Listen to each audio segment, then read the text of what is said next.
Hello, welcome back, or welcome to Eating Global. My name is David. Today I want to share with you some of the 5 biggest tips I have for making great espresso. If you're struggling with making great espresso like you see on the YouTube channels where they have this real cinematic shot of beautiful espresso coming out and you're like, I can't do that. Well, you can do that. It's just, it takes some work to get there.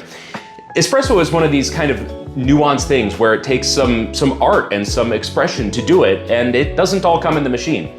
So anyway, a couple of disclaimers. First of all, I'm not a professional barista. I am nothing qualified to be really talking about this other than I am an at-home coffee enthusiast and espresso is kind of one of my hobbies. So if that's good enough for you and you want to kind of settle in and listen to some real deep detail on how I make great espresso, this video might be for you. So we're going to break this down into 5 things, the 5 important things to make great espresso every time. I guarantee you're going to do the same. So first of all, it's going to be the coffee. The coffee is very important. What kind of coffee are you using? We'll talk about it. Number 2 is going to be the actual equipment. Not too intimidating, but you do have to have some of the right equipment, right? Number 3 is going to be the prep work. What kind of things we have to do to get the coffee prepared to go into the machine. Number 4 is going to be the water. Seems pretty obvious, but the water is something we need to talk about. And number 5 is actually pulling the shot. And then we have a little bonus at the end about something I'll show you to make it beautiful. Anyway, so here we go. So I have to tell you, this video was a little bit inspired by a recent call from a family member. And she said, look, we just entered the espresso game. We just got a really cool espresso machine and we've been using it. It's been really frustrating because we don't think it works really well. And so I was thinking, like, I have a feeling that it's probably not the espresso machine. What they paid for that espresso machine, it's going to make great espresso. So there's a lot of things. It's not all in the machine, which is good news for you, because if you're thinking, man, my machine is not superior, like these people on YouTube that are making great espresso, that's not necessarily the case. What they're doing to make that beautiful espresso is the things I'm going to show you. So anyway, I went over to their house, found that they have a beautiful machine, and started working with them on how to make great espresso. And guess what? Their espresso machine can make great espresso. So with these things that I showed them, I'm going to show you and make your great espresso as well. So let us start with our number 1 thing, which is the coffee. We need coffee to make espresso, right? So, okay, so the deal with the coffee. Arabica beans. If you're new to the coffee game and new to the espresso game, I just go do a little bit of research on what kind of coffee beans there are. There's Robusto beans, which is your Folgers and Maxwell House. That's not coffee. That is some sort of cardboard that is grown on a plant. I don't know what it is. If you're using that for espresso, just don't enter the espresso game, okay? Just like leave that for somebody else. If you do want to enter the espresso game, use Arabica beans. That's not the only thing though. The Arabica beans need to be roasted properly. So I would recommend a small roaster. Your local roaster is going to be the best. They're going to do small batch roasting, which is going to evenly roast those beans, because the roaster is like, you know, this big rather than this kitchen-sized roaster, which is the big companies.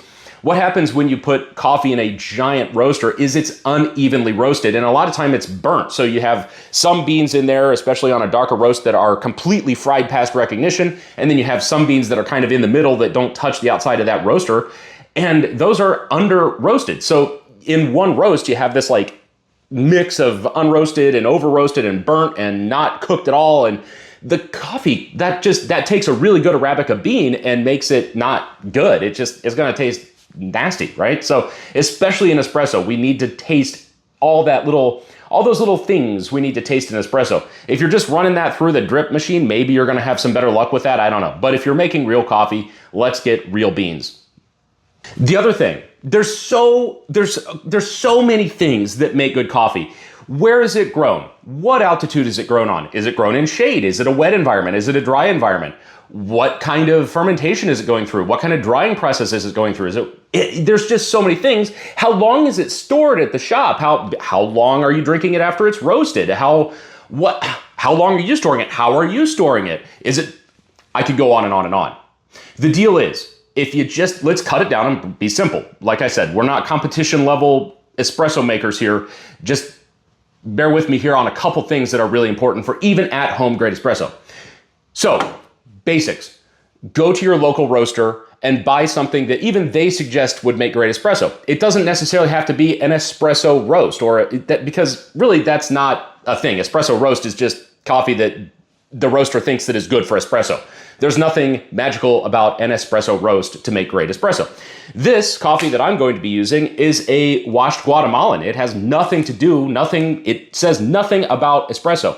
So it's a medium roast Guatemalan. I love that for espresso. You don't have to have dark roast. You don't have to have light roast. You do what you want. Keep in mind, espresso is in the preparation of the coffee, not the bean. If we start with this, small roast, if we start with this kind of craft built coffee bean that comes from your local roaster instead of a big grocery store. Now, here's the thing. Some grocery stores have good coffee to buy. They are maybe local or regional coffees, and those could work too. So you don't have to really break the bank here or just, go spend $30 on a bag of 12-ounce coffee to make great espresso. You can find it for that $9, $10. But if you're finding coffee that's like $3 or $4, I'm sorry, but it's probably not going to be good. Just saying. So I think that covers sort of the basics. There's a lot more. I'm trying to get through this so you don't just burn out on me here. There's a lot more to the coffee than what I've told you. But again, if you just go to a local roaster, buy something that they're suggesting would make great espresso, that's going to be a great bet on how to do it. Now, you want to get home and store that in a vacuum sealed container, keep it away from light. Don't store it in your fridge. Don't do anything. Just keep it on a shelf in a vacuum sealed container or an airtight container that is not in the sunlight or getting really hot or something like that. That's it. And drink it within some time. Don't let it sit around for months because it's going to go stale. And you're going to have the good coffee that you need. Okay, so number 2 is the equipment. Now, this is where one of the really cool things with espresso happens is that it is a plethora of discovery. There's never a time where you're going to say, I'm bored with making espresso, because there's just so many thousands of ways to get to the same product. There's a million ways. There's 18 million roads you can take to get to the same espresso, and that is part of the adventure of coffee. It's just, you can keep learning for life. And so there's not necessarily going to be one thing that makes you what you want to do besides you. I can't tell you the exact way to make espresso because there's 1,000 ways to do it. This is just how I do it. So if you're like, that's not how you do this, and I don't know what you want to do, but trust me, there's 1,000 ways. The more you research it, the more you think about it, the more you'll find, oh my gosh, it's really up to what my taste is. So here we go. So first of all, I want to talk about the portafilters. So these are the little guys that go inside here. This is the basket, and it clips down in there, and that's what goes in your machine, and that's where the coffee goes. Okay, so basic stuff. But there's 2 kinds of portafilters, and all portafilters are not made the same. So this in my right hand is an unpressurized or standard portafilter. So this is what you're going to see in coffee shops. This is the barista kind of edition portafilter. It's not pressurized. So if you can see right through it. There's holes. There's little tiny holes you can see right through. It's just basically a filter. This is different because it's pressurized. It's got a dual wall. So the pressure is built inside of here, not by the coffee. So in here, in the unpressurized, you are making the pressure in the machine by tamping the coffee, by getting the right grind, by doing the things I'm going to show you here in a moment.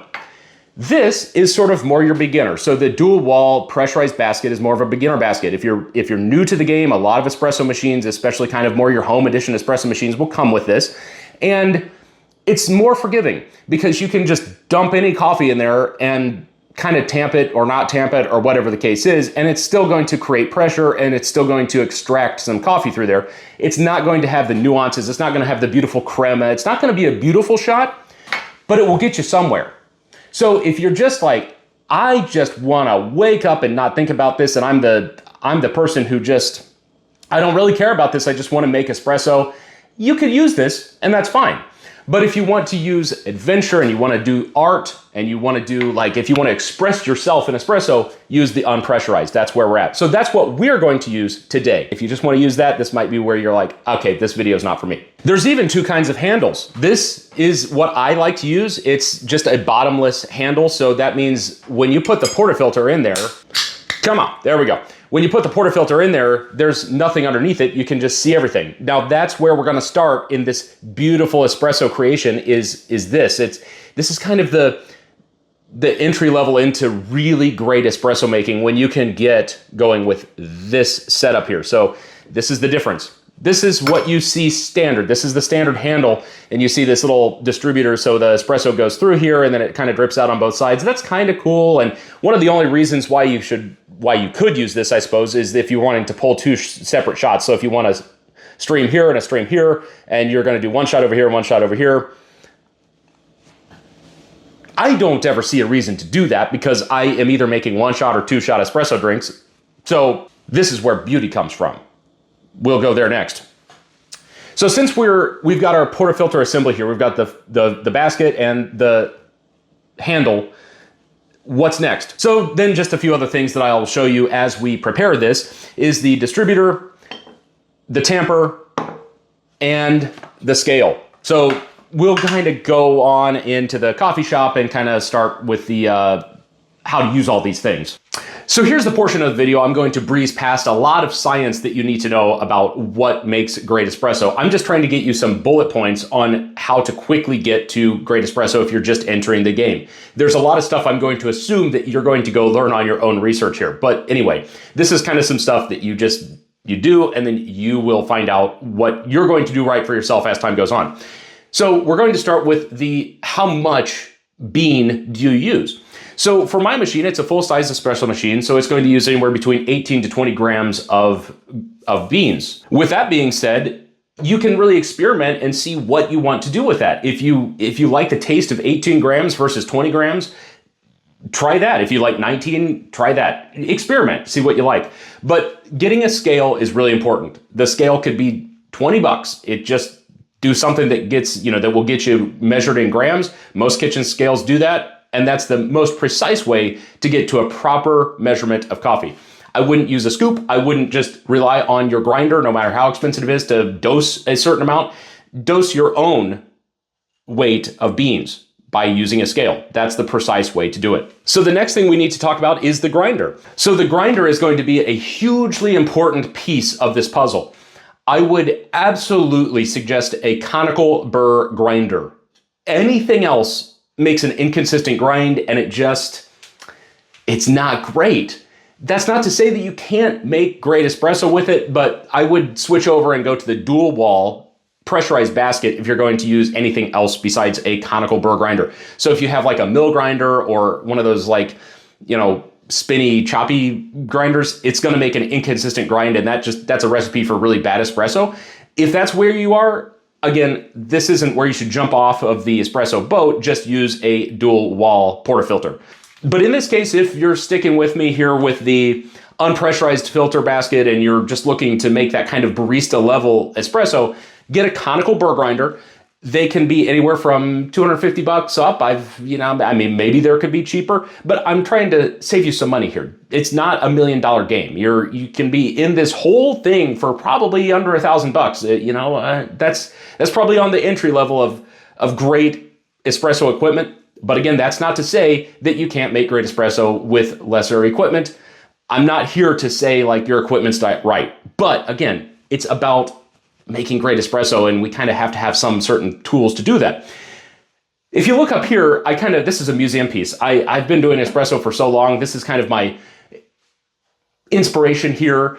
I got this when I was like in 5th grade. It's a little Mr. Coffee espresso machine. It has nothing to do with how real espresso machine works. It just kind of builds pressure in a tank in here and blows water through a little cheap basket. And it doesn't, but that's my little museum piece. So if you have something like that, actually, that's Melita brand. Yeah, so if you have something like that, you can make espresso. So let's get on with some high deal espresso here. So grind size. What's the grind size? Important information. If your grind size is too big, you will not make great espresso. Your pressure is just going to blow right through the beans, the grind in the espresso machine, and it's going to under extract it. If you grind it too fine, it's going to create too much pressure and under extract it. It's going to just taste like dry acid. You don't want that. So we have to be somewhere right in the middle. And my rule of thumb is comparing it to something in the kitchen, granulated sugar. If you look at granulated sugar and compare its size, that's kind of what you want coffee grind to be for espresso.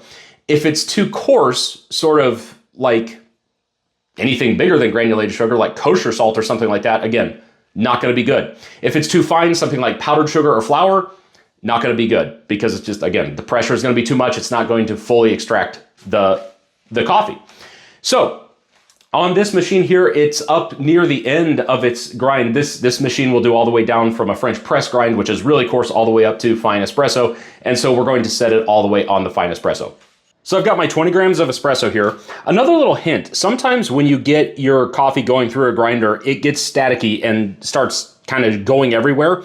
Well, one of the things you can do is take a little mister like this, just put water in there, give it a little mist, and then run it through your grinder, and that's going to make it come all nice and easy right into the basket instead of just flying everywhere with static. All right, so I'm going to turn it on.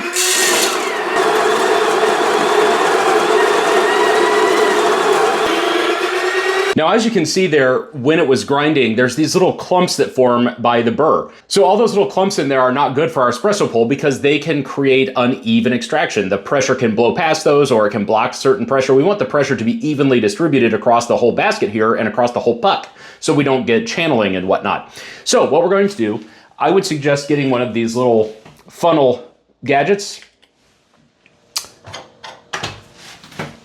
This is a 58 millimeter portafilter, so you got to get the 58 millimeter magnetic little funnel there, and then a distributor. This is a little just toothy thing here, and we can literally take it and put it in here and stir around and start breaking up all of those little clumps.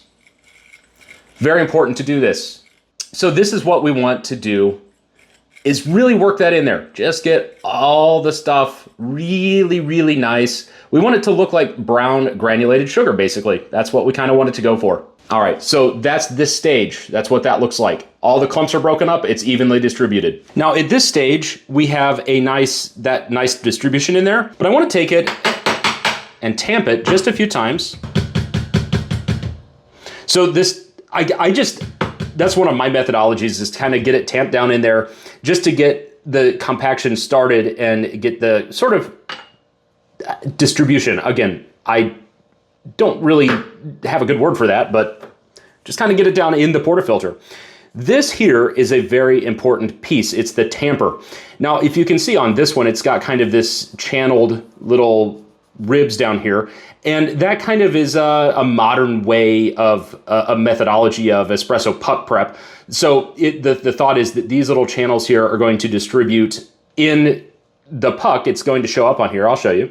The whole game here is to get pressure evenly distributed. I'll say that over and over again, but this whole puck prep process is to do that.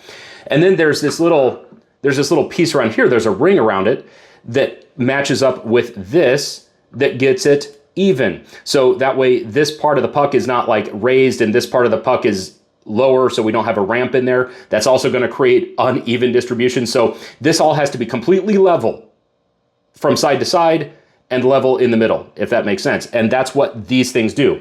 Now, my machine came with this kind of little cheap tamper, which again can work, but it's not weighted. So you then have to make your own 30 pounds, a very important thing, 30-pound pressure.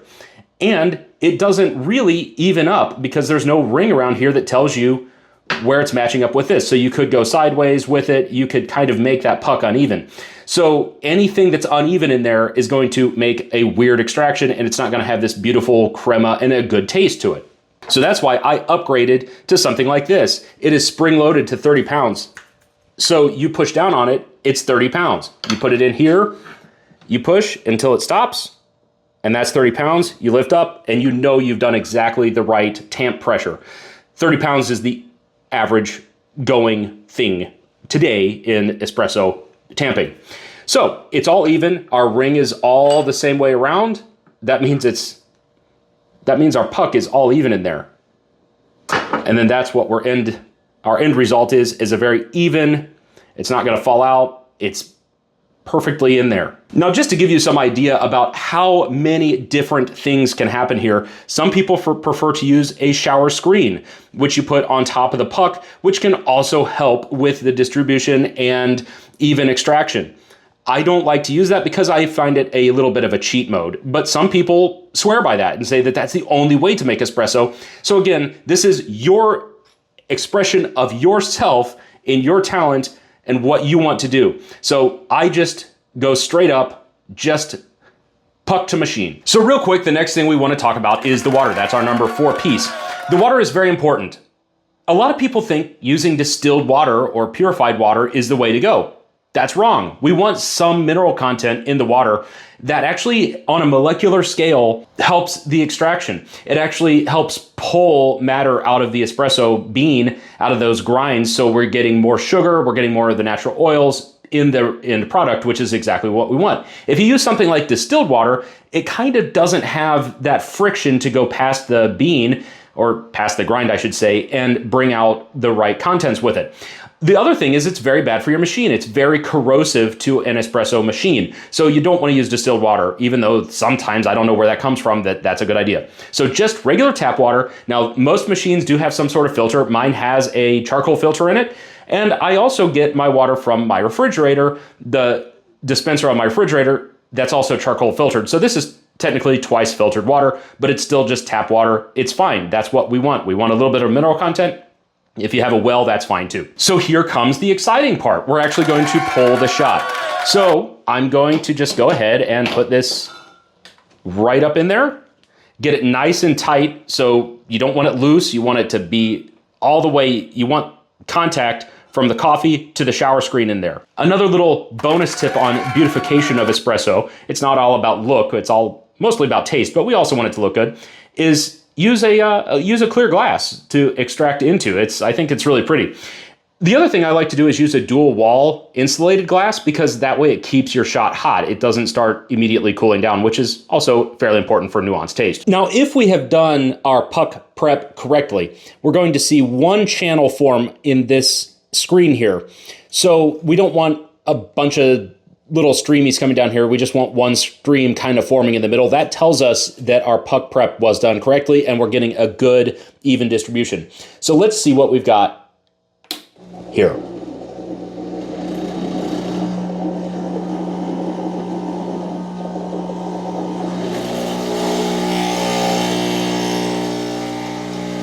Yup, we did it correctly. What a wonderful amount of crema we're getting. Look at the stream. That's 22 seconds, 23 seconds, 24, and 25. That was a perfect extraction. We've got this nice crema at the top, and look at it separating. It is kind of beautiful. So there we have the beautiful, beautiful espresso shot that you're looking for. Not only is it beautiful, but it tastes beautiful as well. Oh, it's perfect. Not bitter. It's not. It has it has some sweetness to it. It has a lot of that caramely chocolate. That's just in the bean itself. But we also have all the flavors that we've correctly extracted. It doesn't taste like battery acid, and it doesn't taste like milk. So it's that right, perfect. It's right in between, and that's what we want. So a lot of times that beautiful look is associated with a beautiful taste, because when you have all that crema at the top, which is basically the caramelization of the natural sugars in the coffee, that means you've done something well. If you don't have all that nice crema on top, it's probably under extracted or over extracted. It's not correct in some way. So that visual cue tells you that you're doing something right. Not only is it pretty, but it tastes beautiful. So from here, you can go, the world is your oyster. You can go anywhere in the coffee world from here. With that being said, if you like what you're seeing, I hope that you join the Eating Global community, like and subscribe. It would mean a lot to me. So we'll see you next time, somewhere around the world on Eating Global. Take care.